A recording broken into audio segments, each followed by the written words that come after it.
नमस्कार दोस्तों।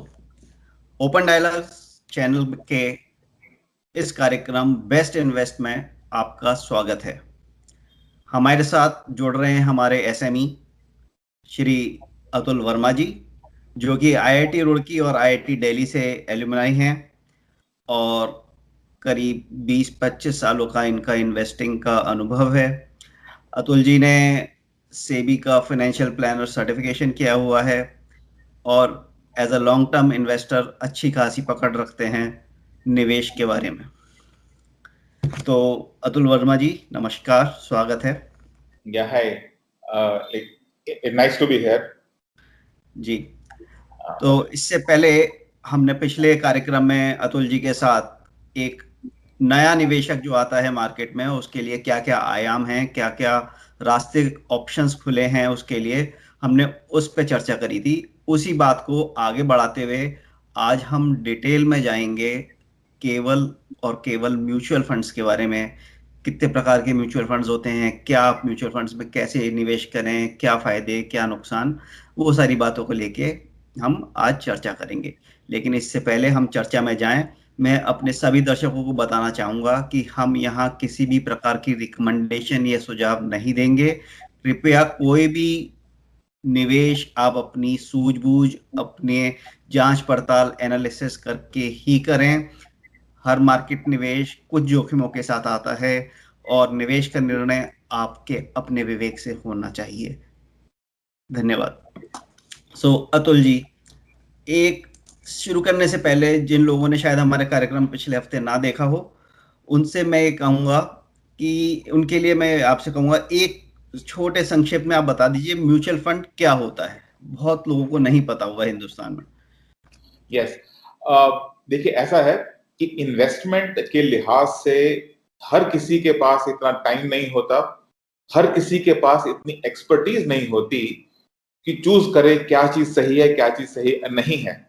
और खास तौर से आज आज के समय में जहां पे जरूरी यही नहीं है कि आपको सही टाइम पे कोई सही चीज बाय करें, सही टाइम पे सही चीज को सेल करना भी बहुत ही जरूरी है। पहले बहुत पहले था बाय एंड होल्ड, बट अब आजकल वो स्ट्रैटेजीज थोड़ी सी चेंज होती चली जा रही हैं कि सही टाइम पे आप बाय करिए, सही टाइम पे उसको सेल करिए।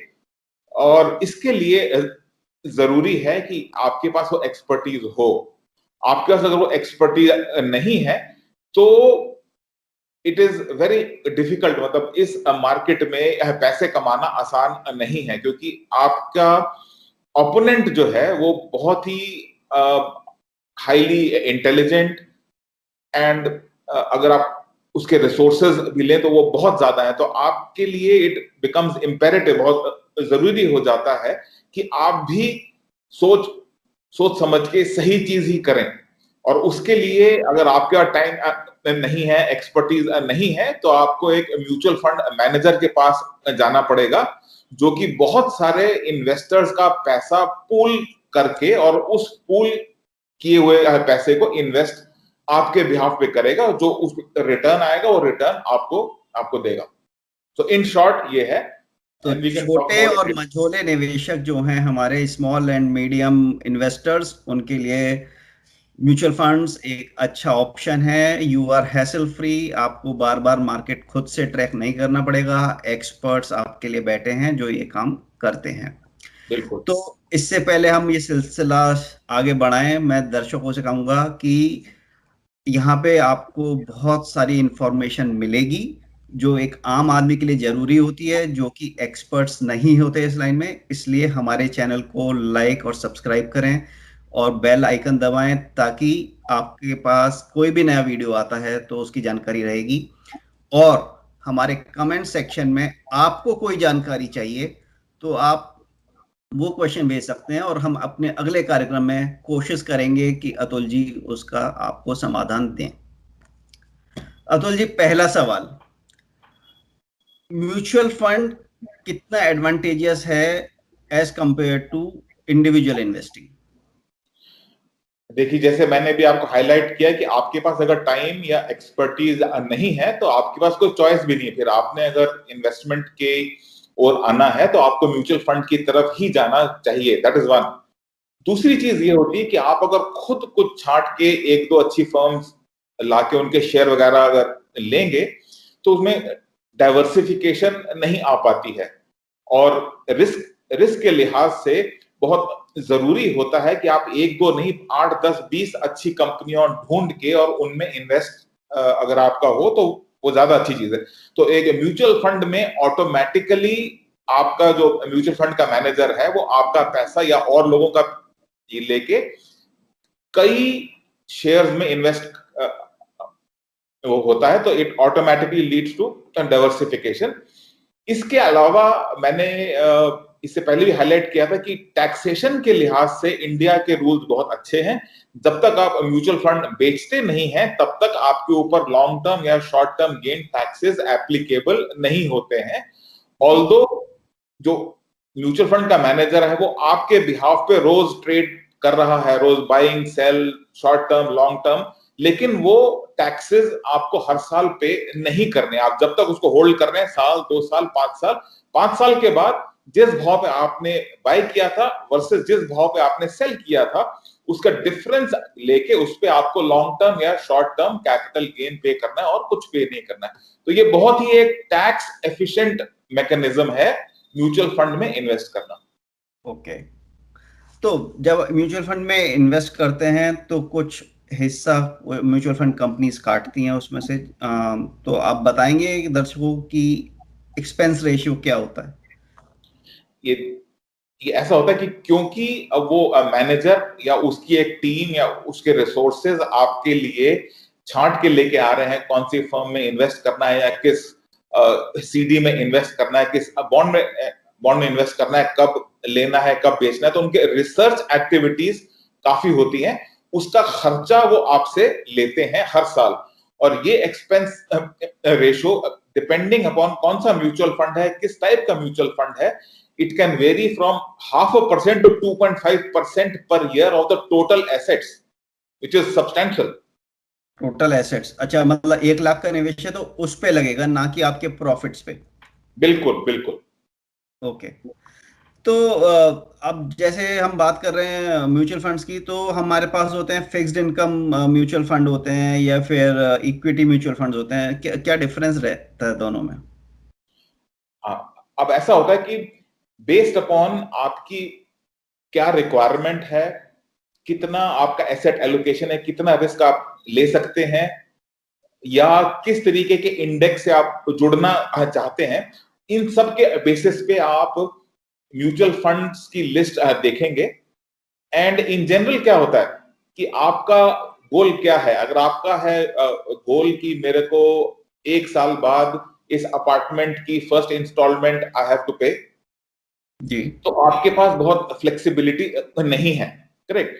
तो अब जब कभी इतने शॉर्ट टर्म की बातचीत हो रही है तो वहां पे डेट में इन्वेस्ट करना ही जो है it is more this thing for you, it is good. However अगर आपको लॉन्ग टर्म गोल्स हैं जिसमें कि आप सोच रहे हैं कि जब मैं रिटायर होऊंगा तो ये इन्वेस्टमेंट तब तब मेरे काम में आएगी, तो उस लॉन्ग टर्म इन्वेस्टमेंट में जिसमें अगर आप में थोड़ी सी रिस्क लेने की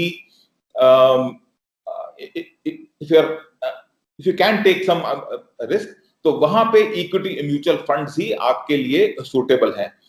तो मोस्ट लोग क्या करते हैं कि कुछ इक्विटी के फंड लेते हैं और कुछ फिक्स्ड इनकम के म्यूचुअल फंड लेते हैं। इक्विटी वाले जो म्यूचुअल फंड्स हैं वो लार्जली शेयर्स में इन्वेस्ट करते हैं, और जो फिक्स्ड इनकम वाले जो फंड्स हैं वो बॉन्ड्स में और गवर्नमेंट गवर्नमेंट ये उसमें या एफडीज में या सीडीज में इन्वेस्ट ये करते हैं। तो in general if you want to do a comparison, fixed income is low risk low return, जी। Equity funds are high risk high return. High return. तो अब जैसे ये आपने डिफरेंस बता दिया, लेकिन एक आम निवेशक कैसे सेलेक्ट करेगा कि ये मेरे लिए एक अच्छा म्यूचुअल फंड है जो मेरी नीड्स को सूट कर रहा है, तो मैं क्या सेलेक्ट करूं, कैसे सिलेक्शन करेगा वो? देखिए there are number of sites जहां पे आप जाके ये कह सकते हो कि चलो based upon my needs, for example मैंने ये चूज किया कि मुझे इक्विटी म्यूचुअल फंड्स में ही जाना है, ठीक है। तो इक्विटी म्यूचुअल फंड्स में अगेन मेरा रिस्क रिस्क लेवल क्या है, I might choose certain type of funds कि मेरे को लार्ज कैप में जाना है, स्मॉल कैप में जाना है, मिड कैप में जाना है. Large cap is those funds which largely invest in big firms. Small cap funds are those which invest in smaller firms. और obviously जो smaller firms उसमें risk again आपका ज्यादा होता है, high risk high return होता है. तो जब आपने ये चूज किया कि मुझे किस टाइप का म्यूचुअल फंड चूज, तो अगर so let us say आपने चूज किया कि मुझे large cap equity mutual fund choose करना है, तो उसमें फिर आप ये साइट्स अवेलेबल हैं. If you want at the and I give you the names of a few of these sites जहां पे की इंफॉर्मेशन अवेलेबल है किस टाइप के म्यूचुअल फंड्स उस में आते हैं. So large cap equity mutual funds का एक उसमें सेक्शन होगा जिसमें कि इट विल शो कि पिछले 1 साल में क्या रिटर्न आया, 2 साल में कितना आया, 3 साल में कितना आया, 5 साल में कितना आया, इसका मैनेजर जो है उसको एक्सपीरियंस क्या है, कब से वो इसका मैनेजर है. मैं normally I look for a manager जिसने कई साइकिल्स देखी हो अप एंड डाउन. तो उस मैनेजर का एक्सपीरियंस अगर ज्यादा ना हो तो वो नॉर्मली बहुत अच्छा काम मेरे हिसाब से शायद नहीं करेगा. तो मैं पहली चीज I go for well established funds rather than some new fund offering. New funds में मैं नॉर्मली अप्लाई नहीं करता हूं, मैं वेल एस्टैब्लिश्ड फंड्स की तरफ ही जाता हूं. और दूसरी एक चीज जो मैं ये देखता हूं, इन सब साइट्स पे आपको उस फंड की नेट एसेट क्या वैल्यू है पिछले 5 साल में, 8 साल में, 10 साल में वो कैसी है. तो ऑल्दो 10 साल में मार्केट 2-3 दफा ऊपर नीचे हुई है, मैं उसका ग्राफ देख के ये देखना चाहता हूं कि उसमें बहुत ज्यादा वोलेटिलिटी नहीं होनी चाहिए. वोलेटिलिटी से मेरा मतलब है जो लोग थोड़ा सा मैथ्स या स्टैटिस्टिक्स जानते हैं, स्टैंडर्ड डिविएशन बहुत ज्यादा नहीं होना चाहिए. अगर वो ऊपर जा रहा है तो बहुत ज्यादा ऊपर नीचे उतार चढ़ाव उसमें अगर ना हो तो वो अच्छी बात है. तो थोड़ा और लार्जली फिर मैं क्या करता हूँ कि बहुत शॉर्ट टर्म गेन्स नहीं देखता हूँ कि 1 साल में क्या हुआ, मैं ये देखता हूँ कि कम से कम 5 साल में कितना रिटर्न आ रहा है. और most of these sites help you with some kind of a rating also, ये 3 स्टार है, 4 स्टार है, 5 स्टार है, सो ऑन. तो identifying a good mutual fund of a certain kind is not very difficult. Okay, मैं 2 सवाल लूंगा यहाँ पे आपसे. आपने बीच में शब्द यूज किया नेट एसेट वैल्यू. काफी दर्शक ऐसे होंगे जिन्हें नहीं पता होगा एनएवी क्या होता है. तो क्या होता है एनएवी?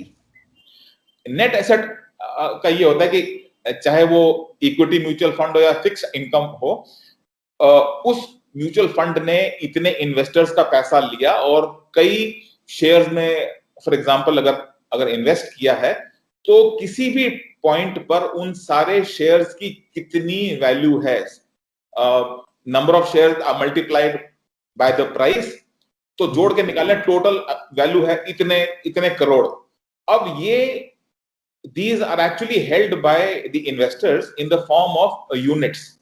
तो कोई भी आप अगर म्यूचुअल फंड लेंगे तो उसके इतने यूनिट आपको इशू होंगे. तो total value of the fund divided by the total number of the units which are held by the people gives you a net asset value. Okay, normally एक आदमी जो थोड़ा बहुत ध्यान रखता है उसके मन में एक धारणा होती है कि अगर एनएवी ज्यादा है किसी म्यूचुअल फंड की तो वो महंगा है. क्या ऐसा होता है? ऐसा मानना चाहिए कि अगर एनएवी ज्यादा है, एक एक म्यूचुअल फंड की एनएवी 10 रुपए है और दूसरे की 100 रुपए, तो 100 वाला महंगा है? नहीं, ये चीज बिल्कुल सही नहीं है. 100 वाला शायद स्टार्ट तो 8-10 रुपए से ही हुआ होगा, लेकिन वो 100 इसलिए हुआ है क्योंकि वो इतने साल से बाजार में है. ठीक है, तो नेट एसेट वैल्यू जैसे मैंने भी आपको एक्सप्लेन किया कि जैसे जैसे उनकी एसेट्स बढ़ते जाते हैं और जो शेयर्स उनके अंडरलाइंग है वो बढ़ते जाते हैं, तो उन शेयर्स को बेच के नए शेयर लिए जाते हैं सही टाइम पर कि भाई अब ये बहुत उठ गया है, इसको अब बेच के वो वाला लो जो आगे जिसमें उठ के ऊपर आएगा. तो इसीलिए नेट एसेट की वैल्यू जो है वो धीमे धीमे बढ़ती जाती है. सो फॉर एग्जांपल अगर इक्विटी म्यूचुअल फंड है तो उसमें एप्रिसिएशन ऑफ द शेयर्स या डिविडेंड विच दे रिसीव, जो उनके पास आता है हर साल, तो या अगर फिक्स इनकम वाला है तो उसमें इंटरेस्ट वो आके उसकी वैल्यू बढ़ती ही जाती है। तो ज्यादा अगर नेट एसेट एनएवी की वैल्यू अगर ज्यादा है, दैट डज नॉट मीन कि वो महंगा है। अच्छा, तो इक्विटी फंड्स जो आते हैं इसमें बहुत ज्यादा रिस्क इन्वॉल्व होता है क्या? क्योंकि हम देखते हैं जो भी एडवर्टीजमेंट आते हैं उसमें दर दर दर दर बोलते चले जाते हैं कि ये रिस्क है, जोखिम है, और ये तो क्या बहुत ज्यादा रिस्क होता है उसमें इन्वॉल्व? देखिए ऐसा है, इक्विटी म्यूचुअल फंड्स में लोगों को घबराहट क्या होती है कि बहुत दफा ये शेयर मार्केट ऊपर जाती है, फिर बहुत दफा नीचे भी जाती है। और अगर आप पिछले 20-30 इयर्स में देखें तो मैं आपको एग्जांपल एक दूंगा, वो निफ्टी का दूंगा। Nifty which is the top 50 firms of the country. ये 1996 में लॉन्च हुआ था और उस समय निफ्टी की वैल्यू जो कि इंडेक्स है वो थी 1000। जी। आज है इस समय करीब 12,000 के आसपास। हाउएवर इन 24 इयर्स में शेयर मार्केट बहुत दफा नीचे गई है, फिर ऊपर आई है, और जहां से नीचे गई थी उसके फिर और ऊपर गई है। ठीक है, तो तो रिस्क आता है कि वो जब मार्केट नीचे जाए और उस समय अगर आपकी होल्डिंग पावर ना हो और जबरदस्ती आपको उस समय शेयर बेचने ही पड़ जाए, तो that is wrong, that is risk. लेकिन आपने अगर इसमें वो पैसा इन्वेस्ट किया हुआ है जो कि जब मार्केट नीचे जाए उस समय आप होल्ड ऑन ही करें, या उस समय अगर आपके पास और कैश हो तो आप और शेयर लें, तो इन जनरल ये जब जब भी मार्केट नीचे गई है करीब करीब 1 साल के अंदर अंदर वापस आ जाती है। जैसे कि मैं आपको कुछ एग्जांपल दूंगा। In the year 98 it went down 20-30% 2002 में 50%, 2008 में 55%, 2011 में 25%, 2015 में 20%, और मोस्ट रिसेंट है 35% का फॉल। ये तो तो रिसेंटली आप, अभी हुआ है। हाँ, तो आप ये देखेंगे कि हर 4-5 साल के बाद एक अच्छा फॉल आता है जिसमें कि मार्केट 30-40-50% तक नीचे जाती है। और जी। उस समय लोग बहुत सारे लोग डर के अपने शेयर बेच देते हैं। ये काम नहीं करना है। अगर आप ये नहीं किया अगर आपने, तो जैसे मैंने आपको एक्सप्लेन किया, निफ्टी का इंडेक्स 1000 से इस समय करीब 12,000 के पास है, which is a gain of about 11% per year. If you do the compounding, 11% का रिटर्न दिया है प्लेन वनीला इंडेक्स ने, राइट? ओके। तो again to get back to the question, risk सिर्फ तब है अगर आपकी होल्डिंग पावर एक नहीं आध है। साल है।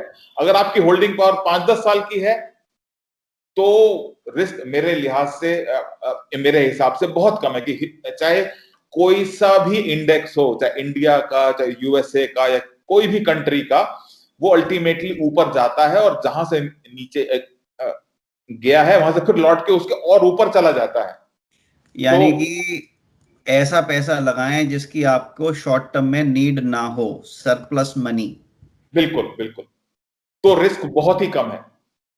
चलिए, तो अतुल जी, बैलेंस फंड और डायनामिक फंड क्या क्या होते हैं ये फंड्स?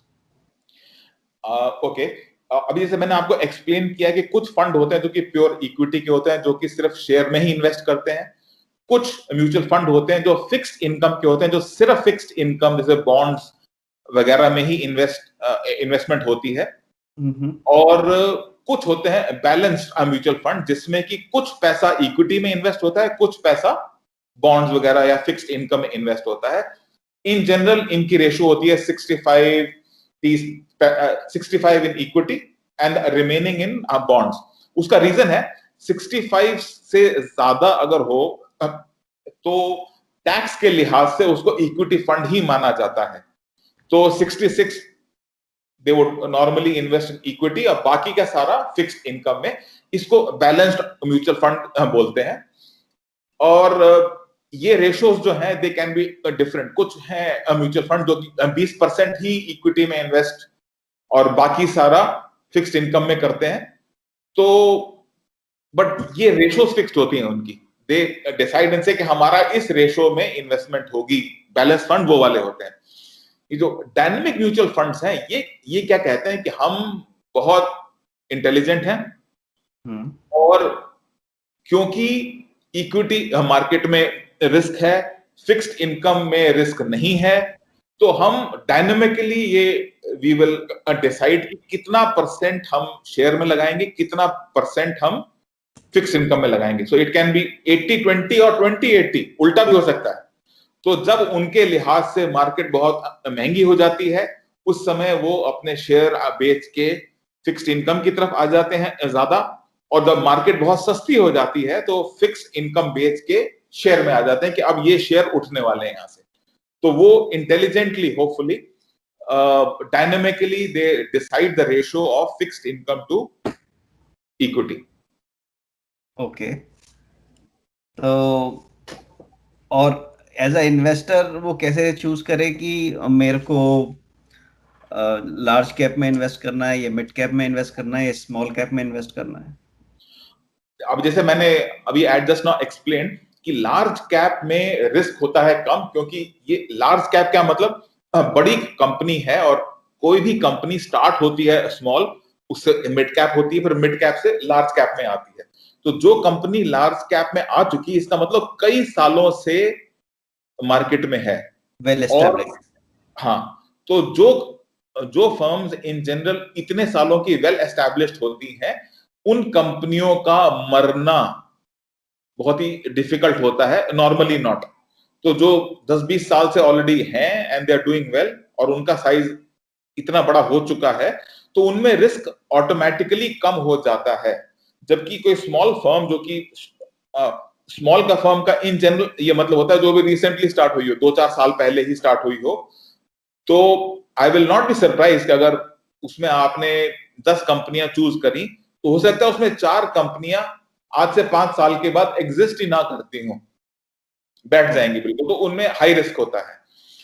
लेकिन ये भी देखा गया है कि अगर आपको सही फर्म्स छांटनी आती हो, तो स्मॉल कैप में रिटर्न बहुत बढ़िया हो सकता है। मतलब जैसे एक large cap is like a large animal, हाथी है, हाथी बहुत तेज नहीं दौड़ सकता है। लार्ज कंपनियां आपको बहुत अच्छा रिटर्न नहीं दे सकती, वो शायद साल का 20% ही देंगी, उससे ज्यादा नहीं देंगी। जबकि कि एक छोटी कंपनी का शेयर साल भर में डबल भी हो सकता है, लेकिन आधा भी हो सकता है। तो जीरो भी हो उनमें, सकता है। हाँ, जीरो भी हो सकता है। तो इसीलिए डिपेंडिंग ऑन कि आपका होराइजन क्या है, आपका रिस्क लेने का कितना आपकी वो है, तो उस पे ये, तो इन जनरल अगर आप ये चाहते हैं कि रिस्क कम हो, तो लार्ज कैप की तरफ आएंगे। रिस्क थोड़ा ज्यादा लेके ज्यादा रिटर्न की उम्मीद हो, तो आप स्मॉल कैप की तरफ जाएंगे। नॉर्मली लोग बाग सजेशन ये होता है कि करीब 70% should be invested in large cap mutual fund, 30% of the equity part should be invested in small cap या मिड कैप। तो अतुल जी, दो तरह के होते हैं म्यूचुअल फंड्स, जैसे कि value mutual funds and growth mutual funds. तो क्या डिफरेंस होता है दोनों में? देखिए, ऐसा होता है कि दीज आर लार्जली इक्विटी के म्यूचुअल फंड्स, और हम्म। अब ये एक इन्वेस्टमेंट की फिलॉसफी है कि जो मैनेजर है, वो अगर सोचता है कि जो शेयर जिनकी की वैल्यू ज्यादा है उसके हिसाब से, लेकिन वो सस्ते मिल रहे हैं, तो वो उसको वैल्यू के बेसिस पे उनको बाय कर रहे हैं कि भाई ये सस्ते शेयर हैं, ये महंगे हो जाएंगे, ये अपनी असली वैल्यू पे आएंगे तो अच्छा रिटर्न देके जाएंगे, इसको वैल्यू बोलते हैं।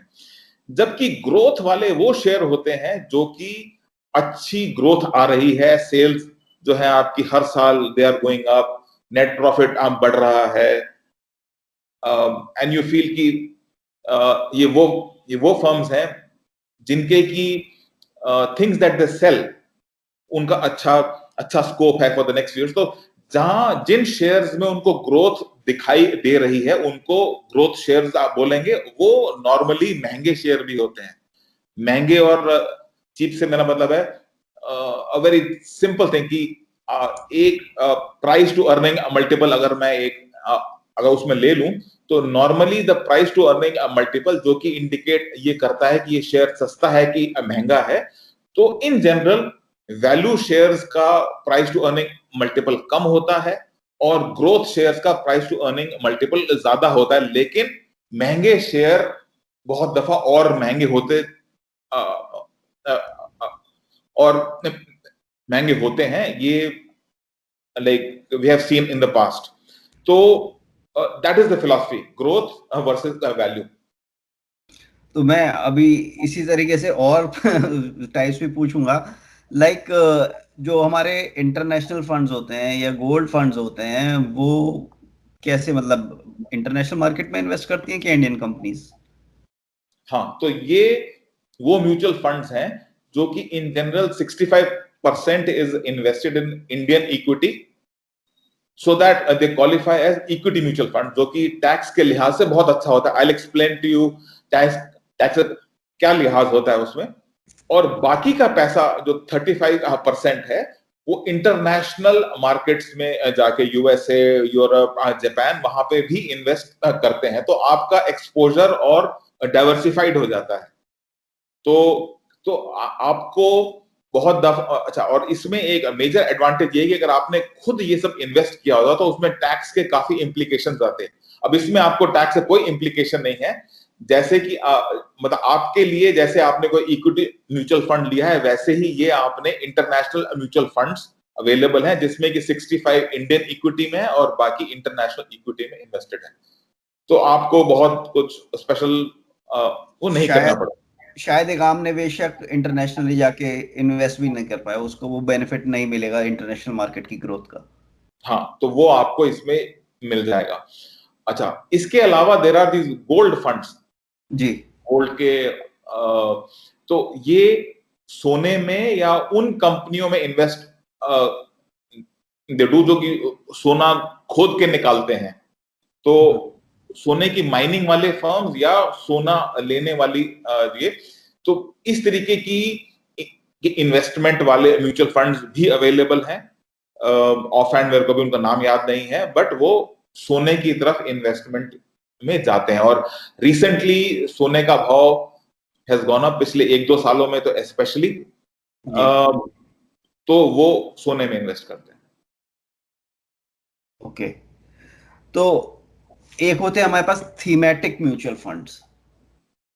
हाँ, ये वो वाले म्यूचुअल फंड्स हैं जो एक नॉर्मल छोटे इन्वेस्टर के लिए हाई रिस्क फंड्स हैं। ये सिर्फ उन लोगों को यूज करने चाहिए जिनको की थोड़ी सी नॉलेज है।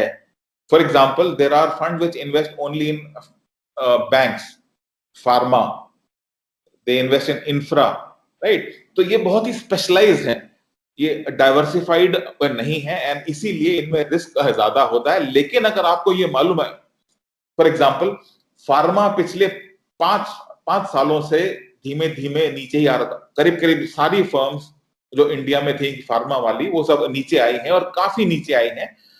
तो अगर आपको ये लग रहा है कि अब यहां से फार्मा ऊपर जाने वाला है, तो एक डाइवर्सिफाइड फंड के बजाय आप फार्मा का म्यूचुअल फंड लेंगे तो वो सिर्फ फार्मा रिलेटेड कंपनियों में ही इन्वेस्टमेंट उनकी होती है और आपको उसका बेनिफिट मिल जाएगा। However they are high risk. तो मतलब ये तो आप उस सेक्टर के क्लोज हो, ये आपको उस सेक्टर की नॉलेज हो, तब आप उस बिल्कुल विशेष सेक्टर में जाएं। बिल्कुल। जी।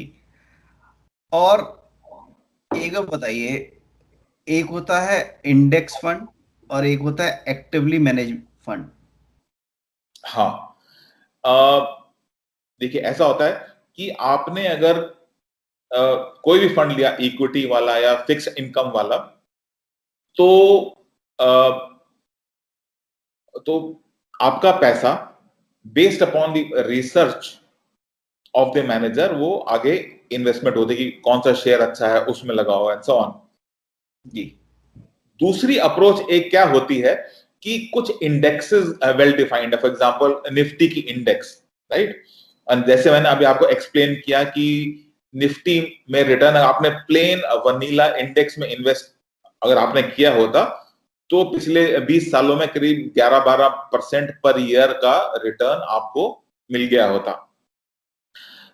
अब सवाल ये आता है कि क्या इंडेक्स फंड, जो कि सिर्फ इंडेक्स में जो कंपनियां आती हैं उनमें ही उनकी इन्वेस्टमेंट होती है ऑटोमेटिकली, ठीक है, आपको इतनी मालूम है कि ये 50 फर्म्स निफ्टी में है या स्मॉल कैप इंडेक्स में है या मिड कैप इंडेक्स में है, और म्यूचुअल फंड के मैनेजर को अपना दिमाग, अपनी रिसर्च नहीं इस्तेमाल करनी है, उसमें सिर्फ उस इंडेक्स में जो शेयर्स आते हैं उनको उसी रेशो में ही हैज टू बाय, जैसे और पैसा आता है तो वो और शेयर लेता है। तो इसमें बहुत रिसर्च की जरूरत नहीं होती है, बहुत बाइंग सेलिंग की जरूरत नहीं होती आपकी। In general transactions are very very low. तो इसका एक मेजर एडवांटेज आता है कि आपके, क्योंकि खर्चे इसमें बहुत कम है, आपको रिसर्च नहीं करनी है, बाइंग सेलिंग नहीं करनी है, तो इसका एक्सपेंस रेशो एक नॉर्मल एक्टिवली मैनेज्ड फंड से काफी कम होता है। लेकिन अगर आपको मालूम है कि कोई एक एक्टिवली मैनेज्ड फंड का मैनेजर ये है जो कि बहुत ही अच्छा है, तो बहुत अच्छे मैनेजर इंडेक्स से आउट परफॉर्म भी करते हैं। However I must let you know कि करीब आधे म्यूचुअल फंड या उससे भी ज्यादा इंडेक्स को भी बीट नहीं कर पाते हैं। मतलब अगर रिटर्न देखो तो जो निफ्टी ने रिटर्न दिया है, बहुत सारे म्यूचुअल फंड उतना भी रिटर्न नहीं दे पाते हैं, although they are actively managed funds. तो एक्टिवली मैनेज फंड्स होने के कारण, जिनमें की एक्सपेंस रेशो मानो 2.5 है percent a year, versus an index fund जिसकी की एक्सपेंस रेशो मानो 1.4 है, राइट। और मतलब ऑल्दो इट माइट अपियर कि कहां 1.4 है, तो डिफरेंस नहीं है ज्यादा, लेकिन जब आपकी होल्डिंग कई सालों तक होती है तो ये it really adds up. Compounding में बहुत ज्यादा इंपैक्ट आता है। तो इंडेक्स फंड्स उन लोगों के लिए हैं जो कि वोलेटिलिटी बहुत ज्यादा, मतलब they don't want it, and they want कि मुझे एक एवरेज अच्छा रिटर्न आए तो, और रेगुलर आए, तो उसको लेके आई एम क्वाइट हैप्पी। और बहुत दफा it is better than actively managed funds. तो ये जैसे आपने जिक्र किया निफ्टी का, ये सेंसेक्स का, दीज आर वेटेड इंडेक्सेस। बिल्कुल बिल्कुल। तो जो इंडेक्स फंड्स होते हैं ये उसी वेट के हिसाब से एलोकेट करते हैं, ये एलोकेशन इन्हीं में होगा, वेट कुछ भी हो सकता है? हाँ, तो ये अगर मानो कोई एक है fund which invest only in Nifty, तो निफ्टी की जो 50 कंपनियां हैं उनमें जो प्रमोटर की शेयर होल्डिंग है, जो कि दिखती नहीं है, जिसकी लिक्विडिटी नहीं है, उसको हटाने के बाद जो शेयर बच जाते हैं, जो रेगुलरली ट्रेड होते हैं, उसके बेसिस पे इंडेक्सेस डिफाइन होती हैं। तो सिर्फ ये नहीं है कि कोई एक शेयर है, उसके अगर मानो टोटल शेयर है 100, और 100 में से 60 शेयर अगर और ओन्ड बाय द प्रमोटर, तो उन 60 को इंक्लूड नहीं करेंगे, उसकी वेटेज बाकी के 40 शेयर से ही आएगी। तो फ्री फ्लोट ये शब्द इस्तेमाल होता है, टर्म इस्तेमाल होती है कि जितना फ्री फ्लोट है उसके बेसिस पे ही हर कंपनी की वेटेज होती है, वेल डिफाइंड। म्यूचुअल फंड्स की बात करें तो एक टर्म है जो बच्चे भी जानते होंगे क्योंकि टीवी पे ऐड बहुत आता है, एसआईपी। और दूसरा होता है एसडब्ल्यूपी। बिल्कुल सही। तो क्या फर्क है दोनों में? सिस्टमैटिक इन्वेस्टमेंट प्लान, तो अगर आपके पास एक मुश्त अगर है, मतलब जो इन्वेस्टमेंट के लिए है, तो आपके पास चॉइस है कि आप सारा पैसा या तो एक साथ लगाएं, या अगर आपकी कुछ अर्निंग हर हर महीने होती है और आपकी ये इसमें इच्छा है कि कुछ हर महीने I would like to invest regularly, तो आप एक सिस्टमैटिक इन्वेस्टमेंट प्लान स्टार्ट अगर आपका हो जाता है, तो उससे फिर क्या होता है कि हर महीने एक स्पेसिफिक डेट को, 5 तारीख को, 8 तारीख को, 10 तारीख, जो भी आपने किया है स्पेसिफाई, उतने पैसे ऑटोमेटिकली आपके अकाउंट से निकल के जिस म्यूचुअल फंड को आपने आइडेंटिफाई किया है उसमें इन्वेस्ट हो जाते हैं। तो और and this amount is as low as 500 rupees a month. तो आप बहुत कम इन्वेस्टमेंट से भी रेगुलरली इन्वेस्टमेंट कर सकते हैं। इसका एक और एडवांटेज होता है कि जब मार्केट नीचे आती है और आपने उस समय भी अगर सिस्टमैटिक इन्वेस्टमेंट किया हुआ है तो वो उसमें आपकी मतलब you average out the returns. तो ये जो बहुत ज्यादा आपके वोलेटाइल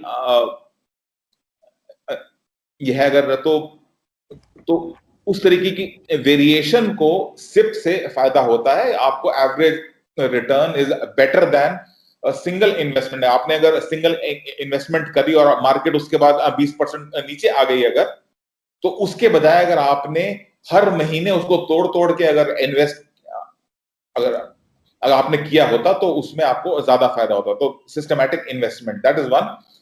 उसी तरीके से विड्रॉल का है, कुछ लोगों को कुछ रेगुलर इनकम की जरूरत होती है।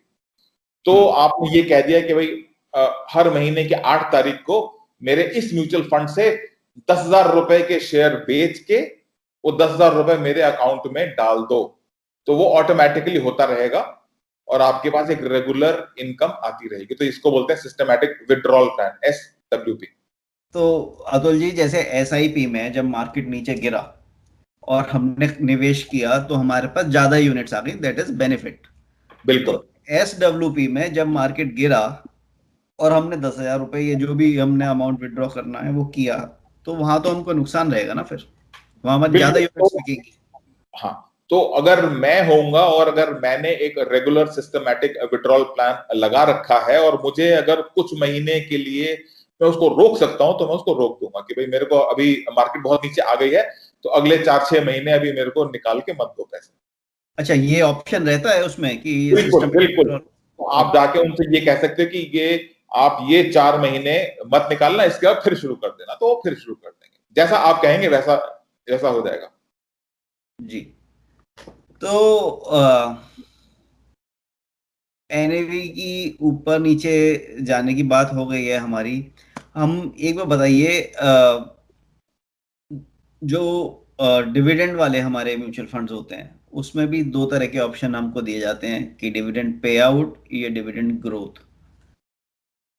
उस पे थोड़ा बताएंगे। हाँ, देखिए ऐसा है कि अगर आपको कुछ रेगुलर इनकम की जरूरत हो अगर, तो आप ये कह सकते हैं कि भाई मेरे को ये मैंने इक्विटी का म्यूचुअल फंड लिया है और जो इसके ऊपर एप्रिसिएशन हो कुछ पैसा मेरे को हर साल in the form of dividend दिया जाए। अभी तक इक्विटी म्यूचुअल फंड का जो डिविडेंड था पिछले 1-2 साल पहले तक फ्री ऑफ टैक्स था। आप जो भी डिविडेंड आता था उसके ऊपर कुछ टैक्सेस एप्लीकेबल नहीं थे। लेकिन अभी आई थिंक लास्ट ईयर से DDT लग गया है, डिविडेंड डिस्ट्रीब्यूशन टैक्स, और जो शायद इक्विटी म्यूचुअल फंड्स पे लगता है 8-10 आई थिंक 8-10%, और फिक्स्ड इनकम पे लगता है 25%। तो अगर आप फिक्स्ड इनकम म्यूचुअल फंड से अगर कोई डिविडेंड आपके पास आता है तो 25% सोर्स पे कट के आपको बाकी ही दिया जाएगा, राइट। तो ये एप्लीकेबल फॉर ऑल है या इसमें भी कुछ आपका इनकम स्लैब्स के ऊपर वेरी करता है? अच्छा, ये अब ये कि अगर आपकी इनकम अगर बहुत कम है तो आप उनको बोल सकते हैं कि भाई मेरी तो टोटल इनकम ही 2-4 लाख रुपए है तो आप मत काटिए, तो वो आपको जब आप अगर उनको एक सर्टिफिकेट लिख के देंगे तो नहीं काटेंगे। लेकिन बाकी हर किसी के लिए डिविडेंड जब आपके पास आता है तो क्योंकि उसमें ऑलरेडी टैक्स काट के और फिर दिया जाता है आपको, तो अब आपके हाथ में आने के वो फिर से टैक्स नहीं होता, it is free in the hands of the investor. लेकिन तो क्योंकि इस तरीके से अगर आपने विड्रॉ किया और उसके ऊपर डिविडेंड डिस्ट्रीब्यूशन टैक्स, जैसे मैंने भी आपको एक्सप्लेन किया, अगर एप्लीकेबल हो रहा है तो ये बहुत टैक्स एफिशिएंट नहीं है। तो इसीलिए बहुत से लोग जिनको की रेगुलर इनकम इस तरीके से जरूरत ना हो तो उनको ये करना चाहिए कि ग्रोथ ऑप्शन लें। उसमें क्या होता है कि जो डिविडेंड या एप्रिसिएशन शेयर्स की आती है वो एक्यूमुलेट होती रहती है और जिस दिन आप उन शेयर्स को बेचते हैं उस दिन ही टैक्स एप्लीकेबल होता है। तो अगर आपको रेगुलर इनकम की जरूरत हो तो डिविडेंड वाला ऑप्शन के बजाय systematic withdrawal plan in general is more tax efficient. Okay. You can use that. तो और एक होता है हमारा regular mutual fund, direct mutual fund. हाँ, ये भी मैं डिफरेंट बता देता हूँ कि आप म्यूचुअल फंड या तो सीधे म्यूचुअल फंड कंपनी से ले सकते हैं, या किसी इंटरमीडियरी के थ्रू कोई एजेंट आया उसने आपको बेच दिया।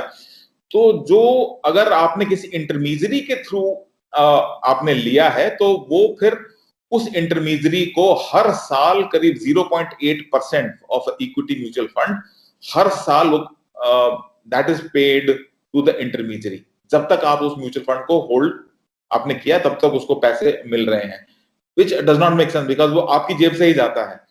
तो आप अगर डायरेक्टली किसी म्यूचुअल फंड कंपनी से यूनिट्स लेते हैं तो उस म्यूचुअल फंड का नाम होता है, जो भी नाम है उसके आगे एक डायरेक्ट शब्द भी लगा होता है। तो डायरेक्ट म्यूचुअल फंड्स के नाम में डायरेक्ट वर्ड आता है, और फिर उनमें फिर expense ratio is substantially lower. जैसे मैंने आपको बताया कि 0.8% ईयर उस इंटरमीडियरी को अगर नहीं देना है तो डायरेक्टली आपकी एक्सपेंस रेशो से कम हो जाता है, और आपकी इनकम में ऐड हो रहा है, हर साल कंपाउंडिंग हो रही है। जो भी थर्ड पार्टी का उसमें पोर्शन होता होगा वो आपका बच जाता है डायरेक्ट बिल्कुल तरीके से। बच जाता है। तो नॉर्मली डायरेक्ट म्यूचुअल फंड्स ही लेने चाहिए, क्योंकि खुद ये टू आइडेंटिफाई कौन से म्यूचुअल फंड अच्छे हैं ये बहुत डिफिकल्ट नहीं है। देयर आर साइट्स अवेलेबल जहां से आप ये सब इंफॉर्मेशन ले सकते हैं। इंटरमीडियरी शायद ये कर सकता है कि आएगा आपके आपके यहाँ से फॉर्म साइन करा के ले जाएगा, वहां जमा कर देगा। तो अगर इस तरीके की आपको अगर कुछ फायदा उससे हो रहा है तो उसके लिए भी आप you are paying a very big price. तो you have to think and I would strongly recommend कि डायरेक्ट म्यूचुअल फंड्स ही लेने चाहिए। ओके तो जब हमने बहुत सारे ऑप्शंस डिस्कस किए अभी म्यूचुअल फंड्स के, इसमें एक ऑप्शन से दूसरे ऑप्शन पे स्विच करना इजी होता है अगर हम चाहें तो? ये एक बार आपने जो चूज कर लिया वो रहेगा?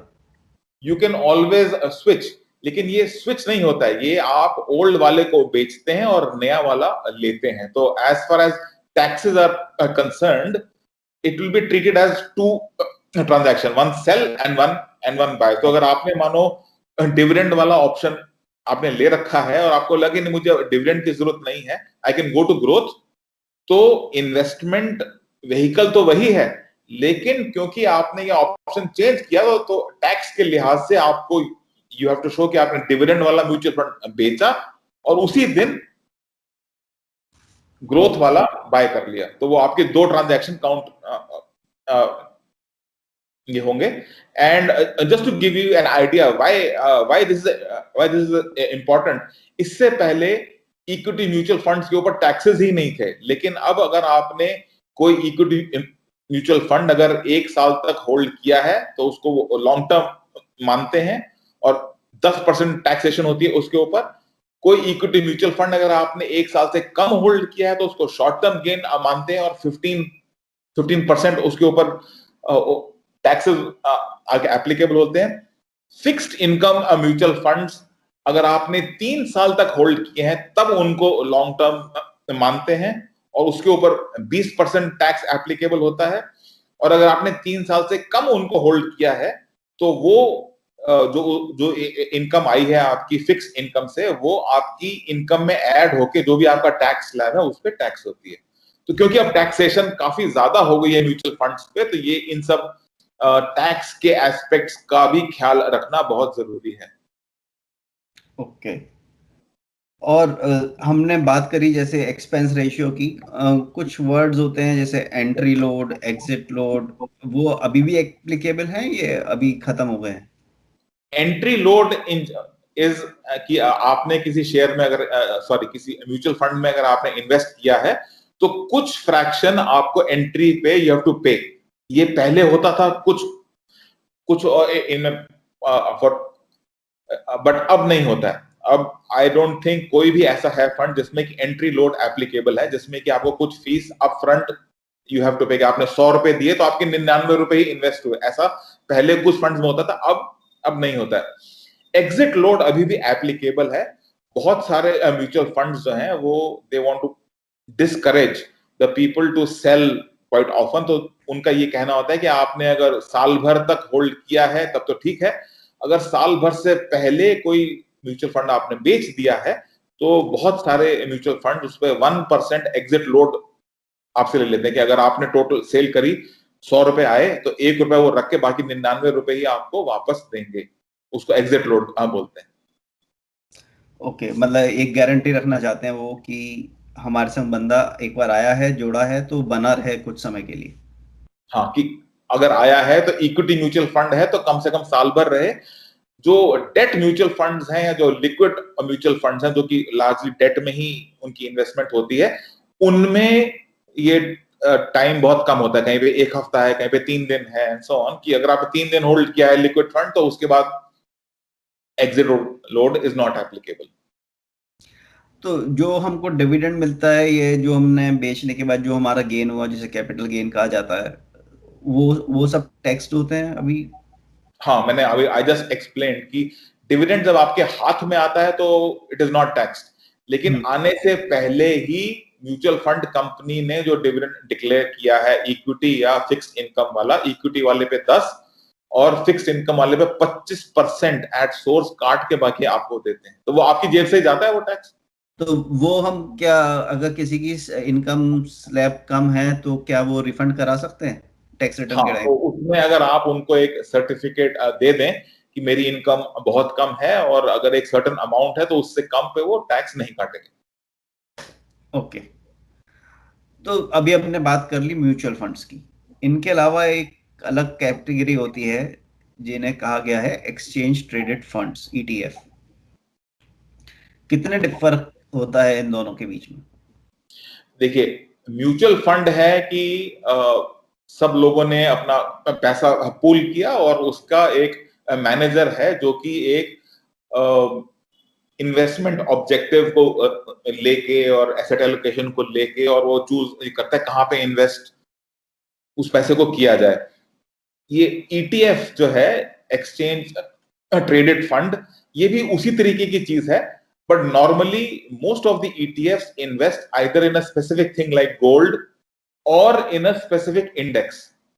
ठीक है, तो ये क्योंकि दिन भर शेयर्स के दाम ऊपर नीचे होते हैं, तो ईटीएफ चूंकि स्टॉक मार्केट में ट्रेड होता है जैसे कि कोई शेयर ट्रेड होता है, तो इसकी value will change every half an hour. और तो आप ETF, it can be bought and sold in the stock market like a share, whereas mutual funds क्या होते हैं, ये आप दिन में एक बार ही ले सकते हैं इनको, दिन के एंड में। तो दिन के एंड में उनकी एनएवी आएगी और उस एनएवी पे ही आप ले सकते हैं। तो म्यूचुअल फंड की एनएवी दिन में एक बार आती है, ईटीएफ की एनएवी या प्राइस या value will change every few whatever like a share that हाँ। ओके, तो आज का हम सेशन हो चुका है।